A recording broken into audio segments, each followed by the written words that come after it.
Hello guys, तो कैसे हैं आप लोग। I hope you all fine. स्वागत है आप सभी का डेवलप पब्लिक स्कूल के यूट्यूब चैनल पे। आरबीएससी एसएसटी क्लास 10th हमने जो अपन जो लोग पढ़ रहे थे दिल्ली सल्तनत पीरियड पढ़ रहे थे, उसको लेकर जो 5 डायनेस्टीज थी उनको कवर कर लिया था। गुलाम खिलजी, तुगलक, सैयद और लोधी डायनेस्टीज को हमने ओवरऑल कंप्लीट कर लिया था। अगर आपने नहीं पढ़ा, आपने वीडियो मिस कर दिए, तो आप जाकर के प्ले लिस्ट में जाकर के उनको देख सकते हैं और दोबारा से आप उनको पॉज करके पढ़ सकते हैं अपनी बुक की हेल्प लेकर के। ओके स्टूडेंट्स, आज हम पढ़ने वाले कोई भी जो डायनेस्टी रहेगी तो उनके जो एडमिनिस्ट्रेशन रहेगा, जैसे मान लीजिए आज हमारी जो गवर्नमेंट है, जो सरकारें हैं, वो किस प्रकार का प्रशासन लागू करती हैं। जैसे जनता के लिए क्या करती हैं, कौन सर्वेसर होता है, न्याय की प्रणाली क्या होती है, समाज में क्या क्या बुराइयां होती हैं, वो सारी चीज़ें प्रशासन के अंदर आती हैं, एडमिनिस्ट्रेशन के अंदर आती हैं। तो इन 5 डायनेस्टियों की बात करें तो इनको दिल्ली सल्तनत पीरियड बोला गया, जिनको 5 डायनेस्टी, गुलाम खिलजी, तुगलक, सैयद और लोधी डायनेस्टी को।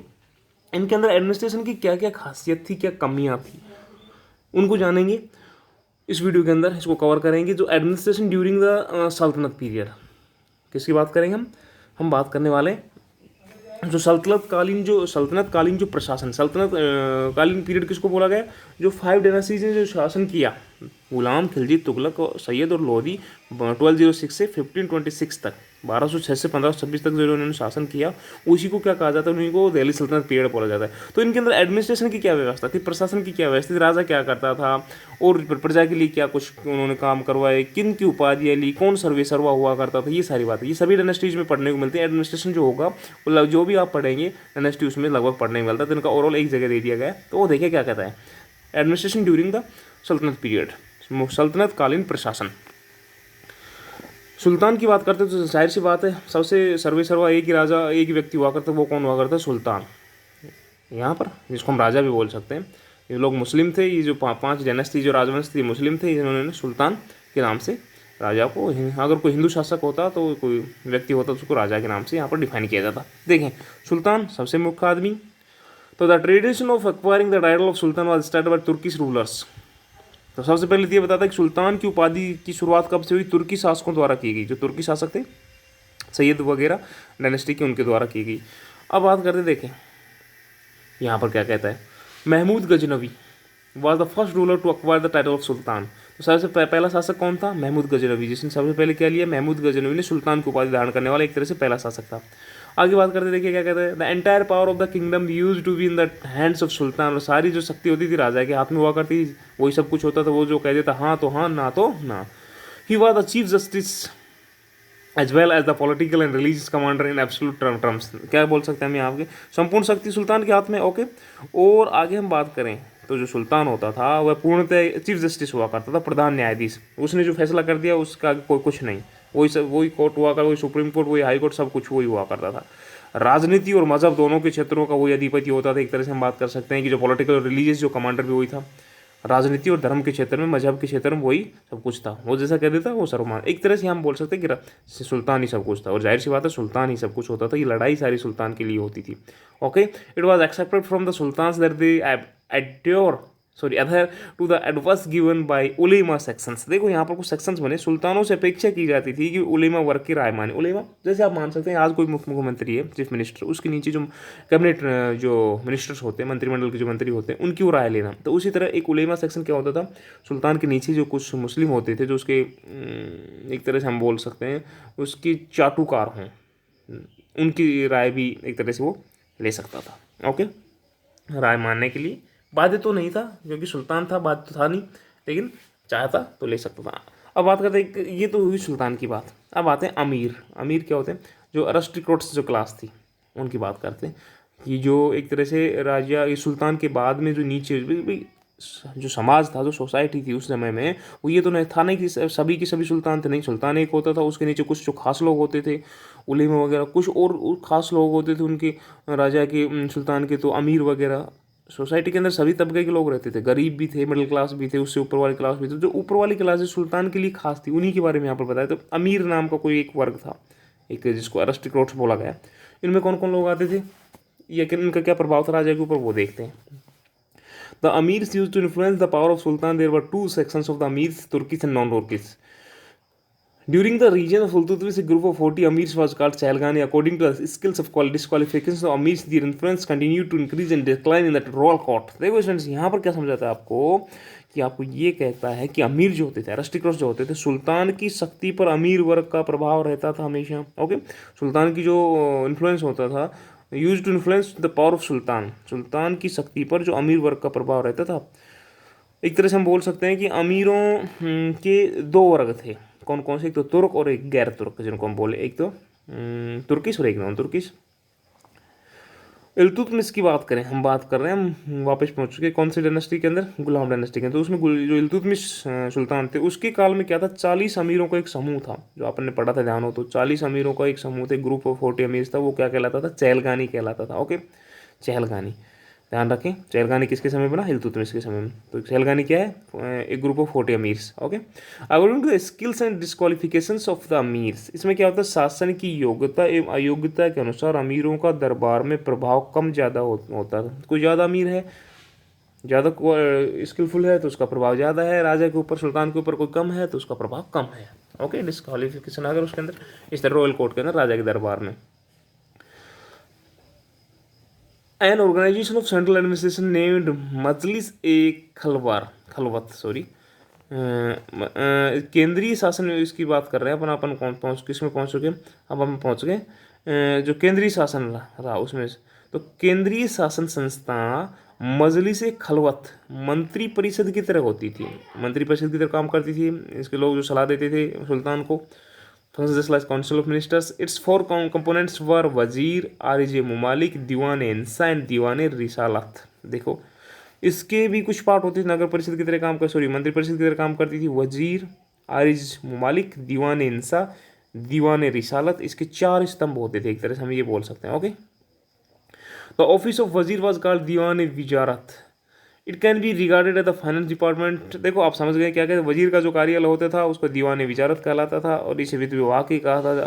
क्या कहा जाता था? फाइनेंस डिपार्टमेंट, वित्त विभाग से पैसों से लेन देन संबंधित यही जो डिपार्टमेंट था काम किया करता था, जिसे दीवान विजारत बोला गया. ओके, आगे कहता है कि मुस्तौफी, क्या? मुस्तौफी, जिसको चीफ ऑडिटर बोला गया. और इसके अलावा बात कर खजीन, जिसको खजांची, ट्रेजर, खजांची. और इसके अलावा मजमादार, जो जिसको अकाउंटेंट बोला गया, हिसाब रखने वाला. ये इस विभाग के कर्मचारी होते थे. इस दीवान विजारत की क्या होते थे? कर्मचारी हुआ करते थे, एम्प्लॉयज होते थे. Jalaluddin Khilji establish department name Diwan Wakuf and Alauddin establish department name Diwan Mustakhraj. देखो, यहाँ पर अब कुछ डायनेस्टी के जो प्रमुख शासक थे, सुल्तान थे, उनके बारे में बताता. खिलजी डायनेस्टी के जो जलालुद्दीन खिलजी थे, उन्होंने क्या बनाया? जलालुद्दीन खिलजी ने दीवान वकूफ़ और अलाउद्दीन खिलजी ने दीवान मुस्तकराज विभाग की स्थापना की थी. ये वित्त विभाग के अंतर्गत ही आते थे. ये जो थे ना, ये किस में आते थे? ये मुस्तकराज और ये जो दीवान वकूफ़ थे, ये अंडर द फाइनेंस डिपार्टमेंट आते थे. मोहम्मद तुगलक स्टैब्लिश दीवान अमीर कोही. ये क्वेश्चन भी कहीं ना कहीं वन लाइनर क्वेश्चन बन सकता है कि अमीर कोही किसने बनाया था, किसने स्टैब्लिश किया था? तो ध्यान रखें, मोहम्मद तुगलक ने स्टैब्लिश किया था Diwan Amir Kohi to change land into agriculture land. इसमें क्या होता है? दीवान कोही के अंदर मोहम्मद तुगलक ने जो भूमि को कृषि योग्य बनाने हेतु, भूमि को कृषि योग्य बनाने हेतु, एग्रीकल्चर के लिए बनाने हेतु दीवान अमीर कोही की स्थापना की थी. आप इस तरह से इसको बोल सकते हैं. ओके, आगे देखिए क्या कहता है. आगे मूव करते हैं और यहाँ पर हम आते हैं. Diwan Insha was responsible for royal postal system. The function of Diwan Riyasat was like that to foreign minister. देखो, अलग अलग विभाग, अलग अलग कार्य जैसे आज होते हैं. आज कहीं हम देखें, आज हमारी गवर्नमेंट का खेल विभाग है, कहीं विदेश मंत्री विभाग, विदेश विभाग है, कहीं वित्त विभाग है, कहीं कुछ है, कहीं कुछ है. तो ऐसे उस समय में हुआ करते थे. ये सुल्तान का जो वर्क होता था उसको ईजी करते थे, उसको डिवाइड करते थे एक तरह से एडमिनिस्ट्रेट करने के लिए, प्रशासनिक रूप से चलाने के लिए. तो दीवान जो इंसा होता था वो was responsible for royal postal system. ये किसके लिए? दीवान इंसा पर शाही पत्र व्यवहार का दायित्व होता था. एक तरह से हम शुद्ध हिंदी में बात करें तो पत्र व्यवहार का, जो किसको पत्र भेजना है, दूसरे राजा को क्या लिखना है, क्या पत्र आना है, जाना है, ये सारा काम दीवान इंसा जो था वो किया करता था. ये एक डिपार्टमेंट होता था. Okay, the function of Diwan रियासत was like that of foreign minister. जैसे आज का जो विदेश मंत्री है, दूसरे देशों में जाकर के उसमें डील करता है, ऐसे उस समय जो विदेश मंत्रालय काम करता था, विदेश मंत्री की तरह क्या कौन था? वो था दीवान रियासत. ओके, आगे बात करते हैं. सदर उस सुदूर जो था वो हुआ कर used to be the lead of religious department. ये क्या था? एक धर्म विभाग का प्रमुख होता था. कौन? सदर उस सुदूर, सदर उस सुदूर ये धर्म विभाग का प्रमुख होता है। This had a separate treasury in which the money which was derived from जकात वॉज कलेक्टेड। देखो इसके अलावा इसका कोष अलग होता था, किसका, इस सदर उस सुदूर का इसका कोष अलग होता था, जिसमें जकात, जकात जो एक तरह से जो टैक्स होता था जो लोगों से लिया जाता था, तो वो जक़ात से जो धन आता था वो इसमें एकत्रित होता था, आप ऐसे बोल सकते हैं। आगे बढ़ते हैं, देखिए क्या कहते हैं, काजी ul Quzat was the judicial department while Barid Mumalik was the department of information. अब कुछ और डिपार्टमेंट बता था आपको इन डायनेस्टीज़ के अंदर जो सल्तनत काल में जो रही, उसमें काजी उल कुजात है वो न्याय के लिए, किसके लिए, न्याय के लिए। बरीद जो मुमालिक है वो सूचना की विभाग हुआ करते थे। ओके, बरीद मुमालिक, काजी उल कुजात, ये इनकी बात होगी। आगे बढ़ते हैं।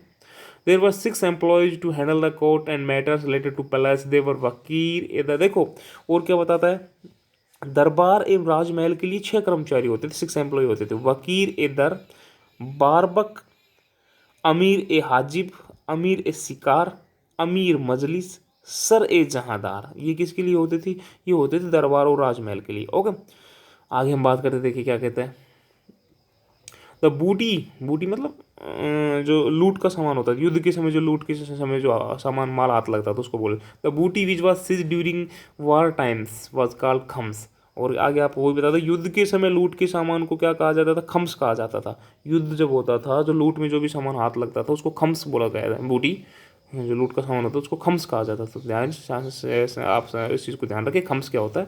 प्रोविंसेस वर कॉल्ड वली और नाजिम। प्रोविंस जो प्रांत होते थे उनको वली और नाजिम कहा जाता था। प्रोविंशियल हेड्स जो मतलब राजा सुल्तान का जो शासन था वो बटा हुआ था राज्यों में, जिलों में, टुकड़ों में, इस तरीके से आज बटे हुए इस तरीके। The provincial head were appointed by the sultan. और प्रांत का जो हेड था, मुखिया था, उसकी नियुक्ति कौन करता था, सुल्तान स्वयं करता था, कि जिसको बनाता था वही रहता।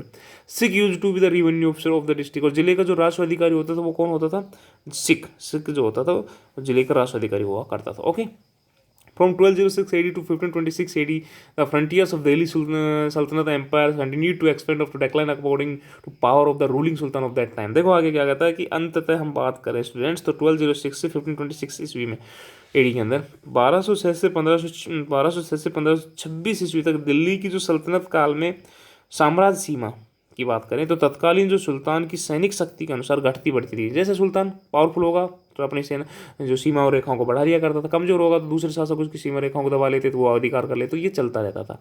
तो इस तरीके से हमने कवर किया, क्या इस तरीके से हमने कवर किया एडमिनिस्ट्रेशन ड्यूरिंग द सल्तनत पीरियड। हमने पढ़ा सल्तनत कालीन प्रशासन को, जाना कौन क्या था, राजा क्या था, सुल्तान की क्या था, सुल्तान के लिए कौन काम करते थे, न्याय की क्या व्यवस्था थी, ये सारी चीज़ें हमने जानी, कौन कौन से डिपार्टमेंट हुआ करते थे वो सब हमने कवर कर लिया। 1526 के आते आते लोधी डायनेस्टी का अंतिम जो रूलर होंगे, लास्ट रूलर हो गए इब्राहिम लोधी, उनको डिफीट कर देंगे बाबर। एक नई डायनेस्टी की शुरुआत हो जाएगी 1526 के अंदर, मुगल डायनेस्टी की। मुगल डायनेस्टी को लेकर हम नेक्स्ट वीडियो में कवर करेंगे, जो भी बातें रहेंगी। कोई भी क्यूरी हो, कोई भी सजेशन हो तो पूछिएगा ज़रूर कमेंट्स बॉक्स में जा करके। सेहत का ख्याल रखिएगा, keep learning, stay connected, till then take care, good bye.